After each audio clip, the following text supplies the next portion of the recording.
Hi, this is Jacob Nainan from Bangalore, India, bringing you another message connected with practical Christian living. You can read all my articles and books on my website, Comfort and Counsel, at www.c-n-c.org.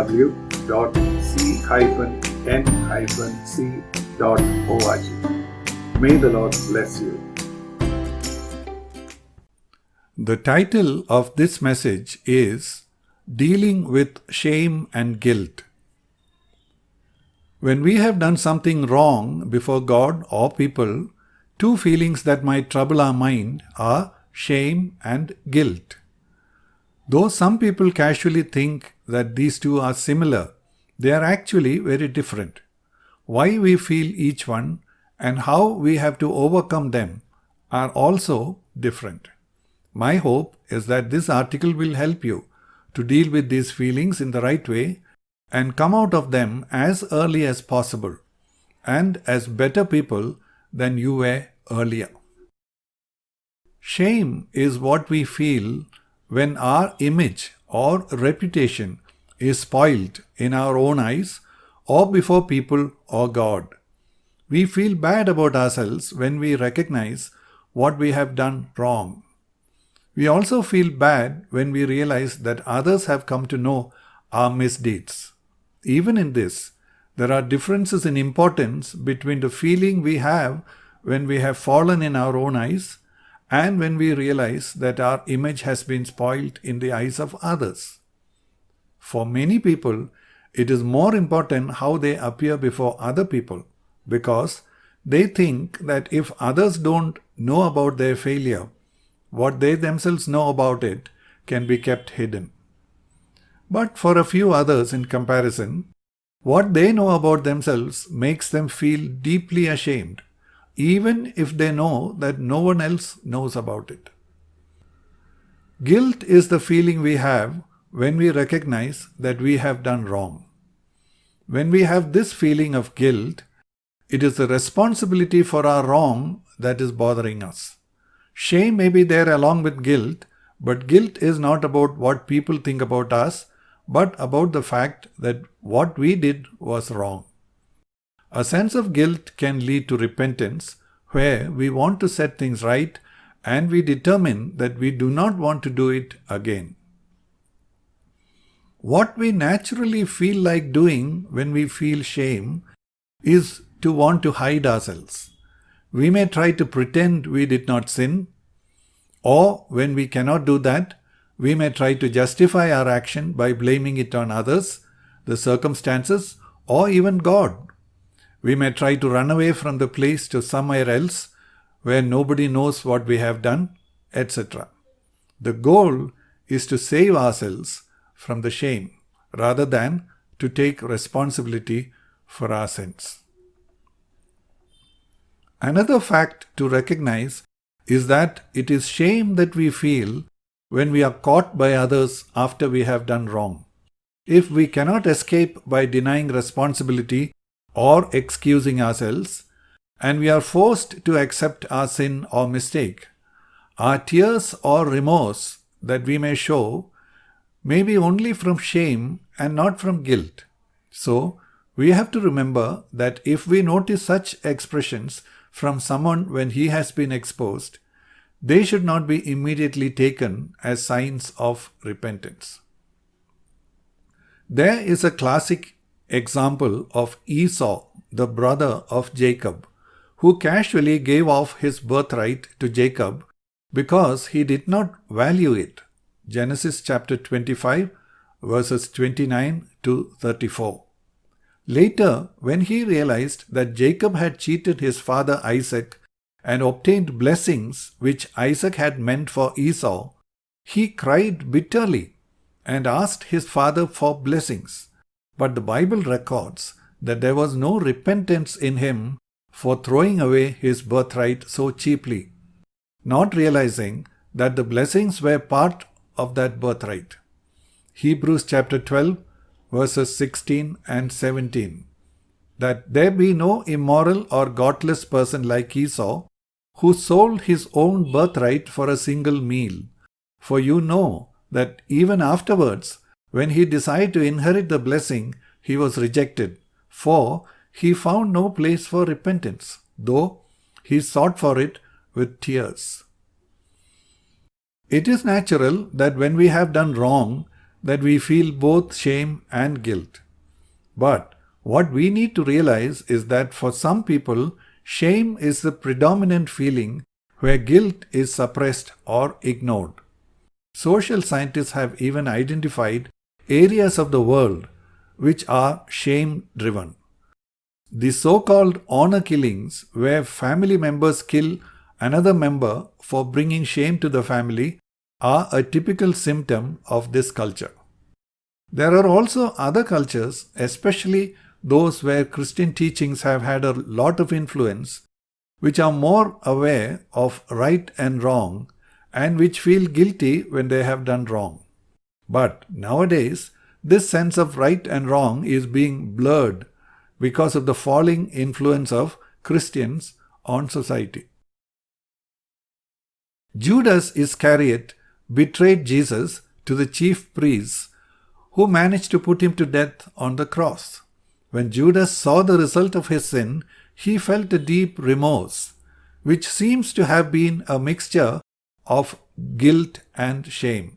Matthew chapter 27, verses 1 to 5. He went on to the priests to say that he had sinned in betraying innocent blood and tried to return the money he had received for the betrayal. But he did not go and apologize to Jesus, against whom he had sinned. If he had done that, his guilt would have been dealt with rightly. But instead, his shame was greater. He could not bear to face Jesus or the other disciples, and he went and hanged himself. Peter denied Jesus openly and with a great show of emotions when he was questioned about his allegiance with Jesus after Jesus was arrested. But when Jesus looked into his eyes, he felt the power of guilt in his mind, and he wept profusely in repentance. Matthew chapter 26, verses 69 to 75. He acknowledged his failure, and his repentance was so genuine that Jesus was able to restore him as an apostle.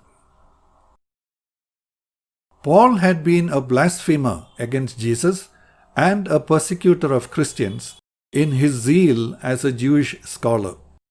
But when he met with Jesus and was born again, he processed his forgiveness so well that he was fully open about his earlier failure.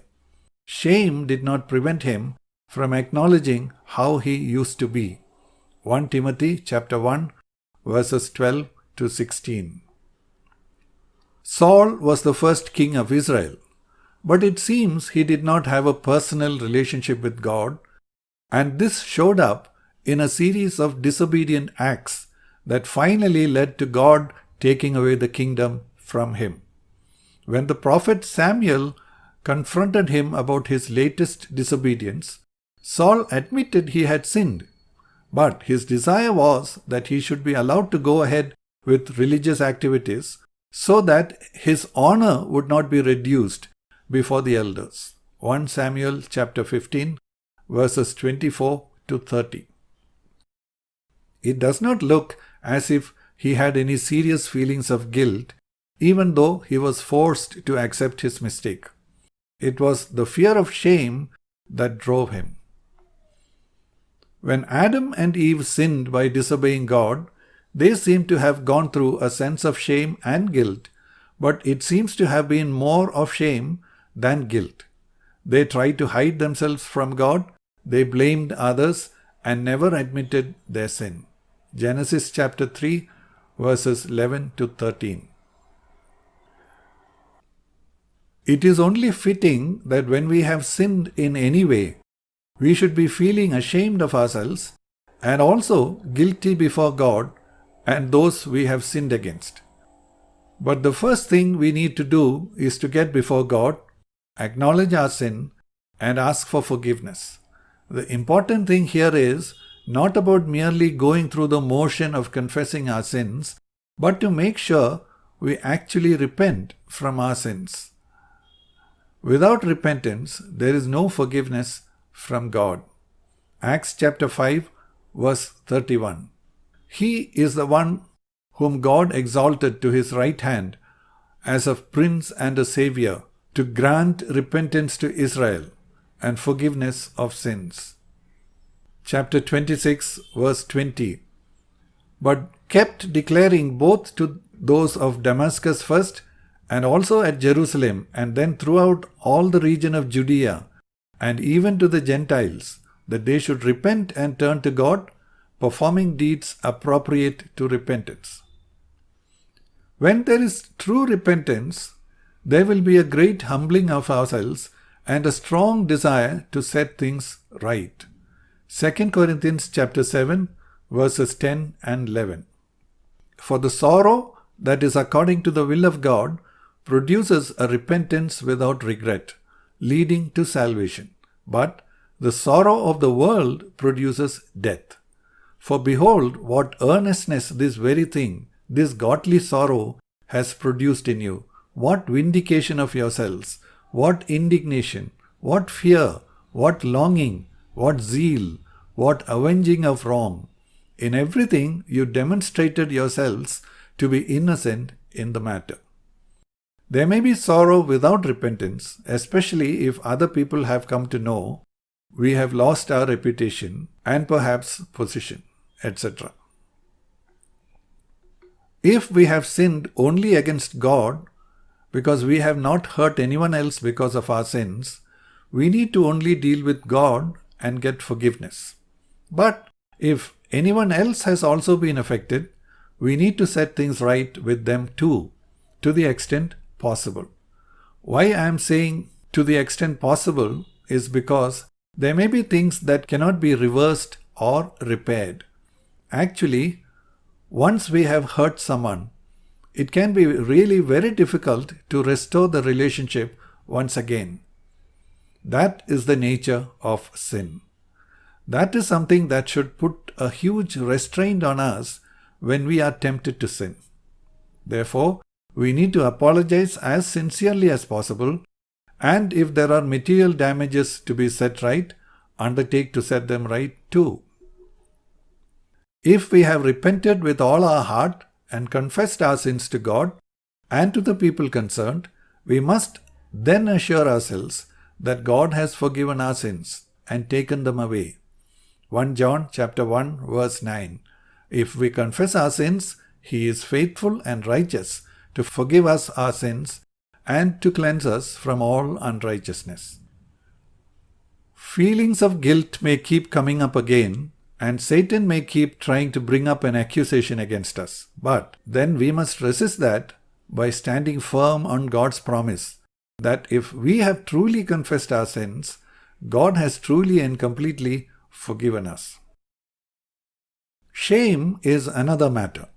We may be ashamed of ourselves, or our shame may be because others know about our failures and we have lost certain things in our life as a result. The way to overcome this sense of shame is by being realistic about it. We need to recognize the fact that whatever we may do, we cannot reverse the fact that people know about us. Some people may avoid us, look down upon us, look at us in an accusing manner, insult us personally or openly, etc. We also have to recognize the fact that some people would have gossiped about us, exaggerated our mistakes, distorted the story totally, etc. When we begin to look at things in a realistic way, we will see that there is really nothing that we can do to correct the situation. And the only way we can deal with it is in our mind, while waiting patiently for the gossip to die down. One thing that can help us to overcome the shame in our mind is to remind ourselves that if God Himself has forgiven us, it does not really matter what people think about us. People do not really understand us. They either think too well about us or too badly about us. The only one who knows us exactly is God, and it is really only with Him that we need to deal. He loves even if we have fallen and is waiting for us to get back to Him. Another thing that can help us is to forgive ourselves after we know that God has forgiven us. We don't have to hate ourselves if God doesn't. We don't have to beat ourselves with our past when God has promised He won't. Hebrews chapter 8 verse 12. For I will be merciful to their iniquities, and I will remember their sins no more. We also need to recognize that we are the ones who did wrong and gave an occasion to people to gossip about. Then we can forgive those who have spread the story, distorted it, etc. Just think of how we will spoil our present, lose our sleep, and hurt our own future if we allow ourselves to get occupied with the others instead of coming to freedom ourselves. Finally, it may take time to overcome the sense of shame and accept ourselves. But we must remember that if we let the past tie us down, we will not be able to reach all that God has planned for us in the future. There is a way back to God, and if we have strayed away from Him at any point of time, the wisest thing for us to do is to get back to Him. That is the story of the prodigal son who had wasted away all the wealth that his father had given him, but who realized in the end that it would be better to be with the Father even as a servant than to be away from Him. Luke chapter 15 verses 11 to 24. May the Lord bless you in your life as you have listened to these words. Thank you.